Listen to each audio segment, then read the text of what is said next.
My wife stole from me as well as her job, so I hunted her down and had her arrested. My first marriage was to a woman with bipolar syndrome. When she was medicated, she was awesome, but she finally convinced herself she didn't have a problem and stopped taking her medication. I dealt with a lot over the years with her fake pregnancies, affairs, and lots of lies. She could never keep a job for more than a month or two. She would get a job, tell me how much she loved it for the first month or so, and then something would happen. They would fire her, and she would blame everybody but herself. While in between jobs, I would find some of my items going missing, movies, collectibles, etc. I thought it was her, but I had no real proof. Finally, she opened her own business doing house cleaning. She was a neat freak who was very obsessive and good at cleaning. Despite her condition, she was very charming and likable, and soon had a large client base. I thought things were getting better. I was very proud of her. She was even bringing home more money than I was. Then came the night that she didn't come home. I was frantic. I kept calling her phone. No answer. I finally got a hold of her sister, who said, "I want to start off by saying it's not my fault." Turns out when my wife showed up to her first client to clean that day, there were police officers waiting for her. Apparently, my wife was not only cleaning her clients' houses, but cleaning out their jewelry boxes, purses, and other valuables. I finally get a call from her that night from jail. She's crying, begging for my forgiveness. I try to be sympathetic. She tells me they're going to let her out the next day. The next morning at around 7 o'clock, I'm waking up to a knock at my door. I answer and find 2 uniformed police officers and a detective standing outside. I apologize for being in my underwear and let them in. They search our apartment high and low and ask me a bunch of questions. I am honest with them. My wife finally gets home later that night, once again apologizing profusely. At this point, I've decided in my heart that I'm done. I don't let her know yet, knowing her violent outbursts, but decide to plan with my family to move myself out of the apartment when she's gone one day. The first day of her trial arrives. She wanted me to come along for moral support, but I had gotten the flu that morning. I was throwing up into the sink. Meanwhile, she's screaming at me that I'm not being supportive of her, making my decision to leave much easier. My plan was to wait till she was sentenced and then move out while she was gone, avoiding any fights. But she kept getting extensions on her trial. So one day, while she was at work at her new job, I called my father and brother over and we quickly packed all my stuff. As fate would have, she forgot something at home and showed up when we were half done loading my stuff into the trailer. She started screaming and crying, wondering why I was leaving her, then jumped in her car and sped off. I moved back in with my parents and started digging through my stuff. Turns out she wasn't only stealing from her clients, she was also stealing from me and my parents when she would come over to visit. My mother told me that she had been missing some gold jewelry from her childhood, but didn't want to point fingers. I myself, going through my items as I'm unpacking, discovered my entire collection of 12-inch Star Wars figures that I had collected for years was nowhere to be found. I found out later that she had put them on a Craigslist for a fraction of what they were worth. I also found out that she opened up an eBay account in my name, took pictures of my nephew's Nintendo Wii, and sold it to multiple people, then never sent it out. She pulled the cash before eBay could do anything. This is where things get fun. Despite her being a thief, I, on the other hand, had worked retail security for going on 21 years. It's my business to catch thieves and hunt down scammers, so she picked the last person she should have messed with. Turns out my ex-wife stopped showing up for her court dates and moved out of our apartment.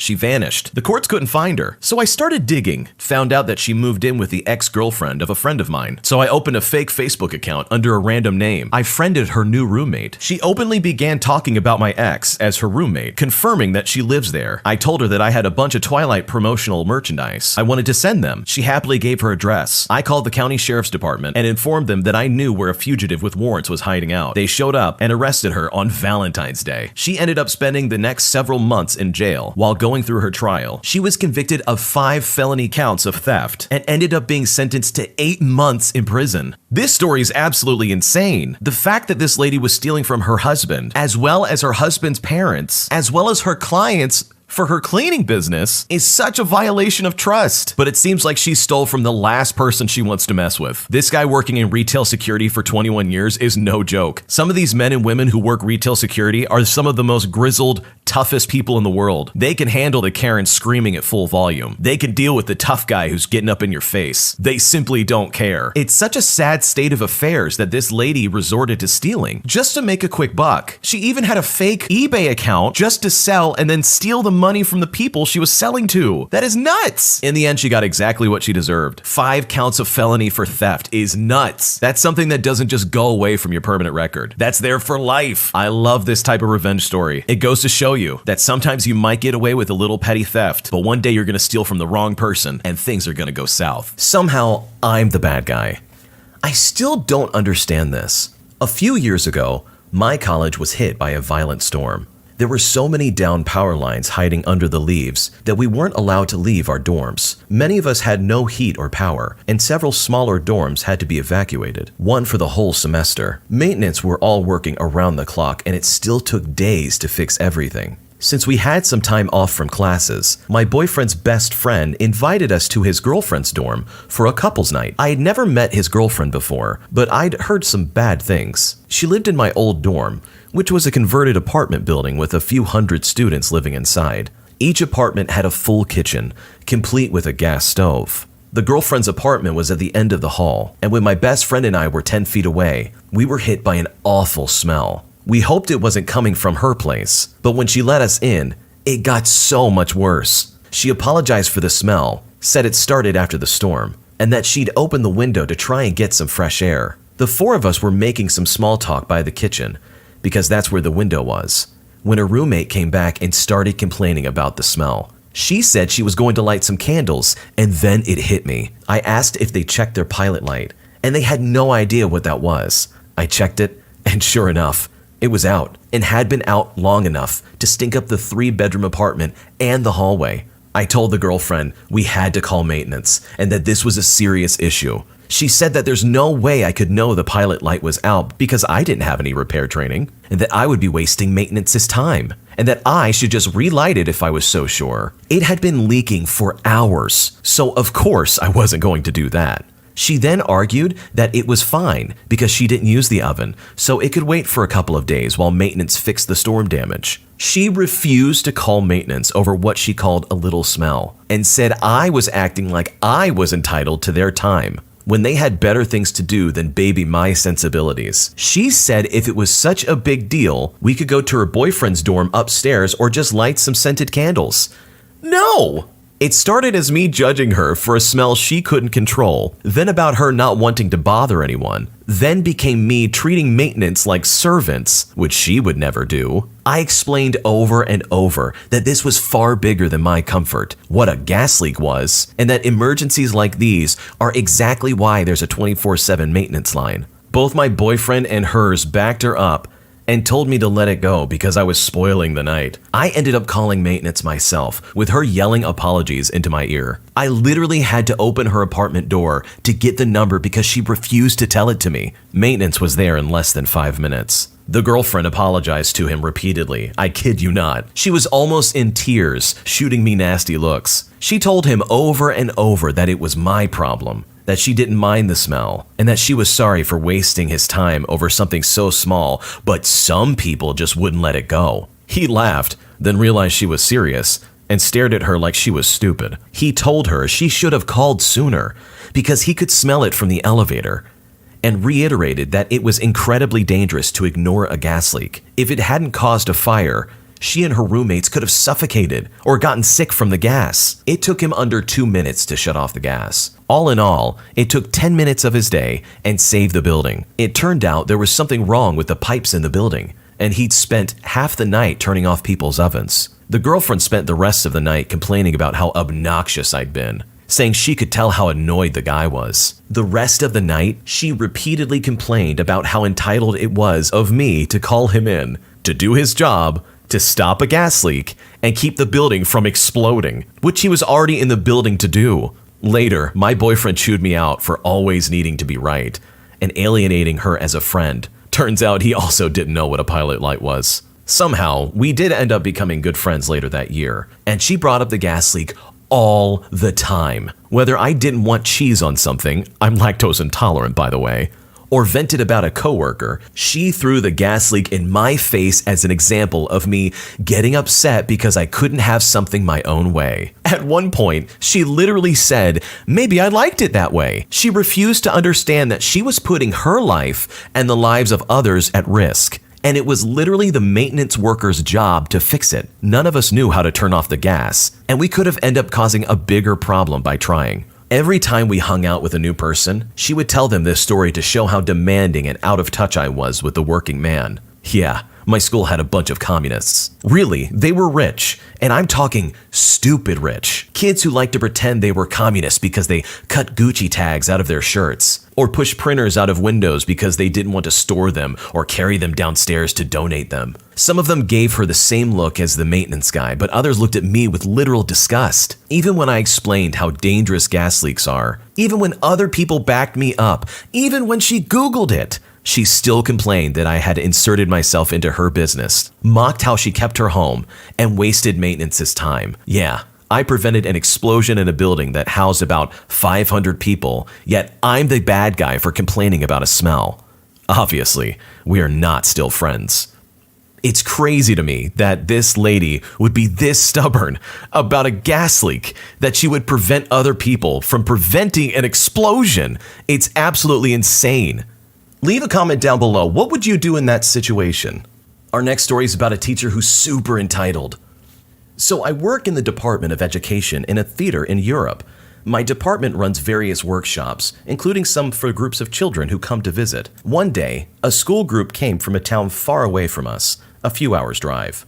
Once one of our tutors started workshops with the students, the teacher, looking after the group, came to our office. He wanted to settle the payment for the classes. He also had a few questions, so we invited him in to sit comfortably at the desk. We even offered him some coffee and tea. The teacher was polite. He praised our workshops. He then asked us if we had any books about theater education that he could share with his class. We said, of course. We showed him our collection, which literally took up the entire cabinet in our room. The man became really interested. He started browsing books, asking which we recommended. We told him about some of the most interesting ones. He then asked if he could borrow these books from us. We said we were sorry, but this is not really an option. His school is very far away. It would be difficult for us to contact them to pick up our books. Besides, we are not in the habit of renting books to people. His behavior changed immediately. He repeated once again that he would like to borrow the books that we have indicated as the most interesting. We repeated that unfortunately, there is no such option. The teacher got even more angry. He began to raise his voice. He told us that as a theater, we are a public institution and our job is to act for the community. And if he comes to us and pays us for our classes and workshops, we have a duty to help him when he asks us to do so. We tried to explain to him that this is not a library. We do not run a book rental. Besides, although we are registered as a municipal organization, it does not mean that we have to carry out all orders of our recipients. We have our educational offer and we encourage you to use it, but unfortunately, we cannot support you with our books. He didn't like it at all. He said that nothing here belongs to us, that it's all a public good, and that we should make the books available to him immediately. I was already angry with him, so I answered, "Please, sir, these books are not the property of the theater, but our own privately collected collection that has been helping us to develop our skills for years. These are private books that we keep in our office space. It is not part of any exhibition. You asked if we had any books, so we gladly showed you what we use when preparing for classes. We can send you a list of the most interesting items to rent in your area or to buy in the bookstore, but we cannot share the books themselves." It might seem like it's over, but no. The guy asked if he could look through mostly, these books in our office then.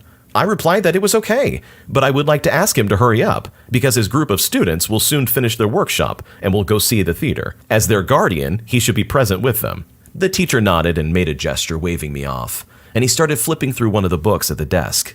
I didn't feel like arguing with him. There was another friend of mine in the room, so I was not afraid to leave him there. I went to see how the workshop was going. I came back after about 10 minutes to invite him to visit the main stage as the group was going forward. Imagine my surprise when I found our visitor at our corporate photocopier, which was located elsewhere in the office in the corridor. This guy started copying the entire book in full color. He asked no one, but he was behaving so confidently that the other staff thought that someone apparently let him do it. I went up to him and said, "Sir, please stop copying. This is not a copy station. You do not have our consent to use our office equipment." The guy turned red with anger. He started screaming, "What? Maybe you will tell me now that photocopy machines also belong to your private collection, huh? This is the public space, and I, as a citizen, have the right to use whatever I want." "No, sir," I replied. "You have no right. This equipment was purchased with the theater funds and is used for office work only. So is toner and paper. And you must join the group now because you're the legal guardian of these children during their trip. And you must get back to your duties. The teacher did not give up. I'll call the city, and I want you to be fired. You're going to be out of here. No, I replied, because the city is not my employer. The theater does not belong to the city, but functions within its area. And I can assure you that my boss would never agree to outsiders entering our offices when and how they want and using the equipment and make it difficult for other people to work. Please, go back to your group immediately, or I'll call security. Fine, exclaimed the teacher and started to leave. Sir, excuse me, I called after him. What? He replied angrily. Book. Please, leave the book. The teacher angrily threw the book on the ground and left. Then I heard that in front of the students, he said that he would never return to this terrible place again. And guess what? I am very happy about it. You have to be a special kind of teacher to have that kind of entitled attitude, to go off on a poor employee just trying to run a workshop of some kind. Kudos to this person for handling it with some measure of composure and professionalism and not stooping down to the level that this man went just to try and get his way. Thanks for watching. Don't forget to subscribe for more content and turn on notifications to never miss a video. Leave a like down below and leave a comment. We would love to hear from you. Thanks for watching.